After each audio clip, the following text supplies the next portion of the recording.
برخی ها او را شیر بچه پنشیر لقب دادند، برخی دیگر آمر جوان، عده‌ای هم نام امیر را به او نهادند.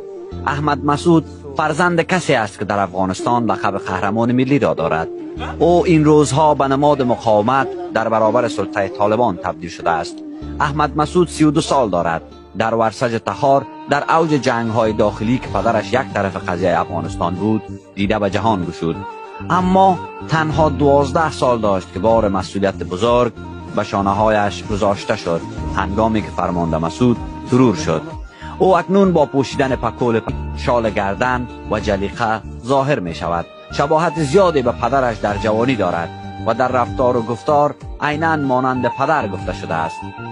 به ادبیات، نجوم و فوتبال علاقه دارد، اما راهی را که پیموده خیلی متفاوت است تا مسیری که پدرش را احمد شاه مسعود ساخت. احمد مسعود ابتدا در ایران درس خواند، بعد راهی اکادمی نظامی شاهی سندرست بریتانیا شد. او علوم سیاسی و مطالعات جنگ و سیاست بین‌الملل خوانده است. احمد تازه چند سالی است که وارد کارزار سیاسی شده است. او در دولت‌های قبلی هیچ سمتی نداشته است، هیچ تجربه جنگ هم ندارد، اما هوادارانش امیدوارند که احمد یک مبارز ذاتی است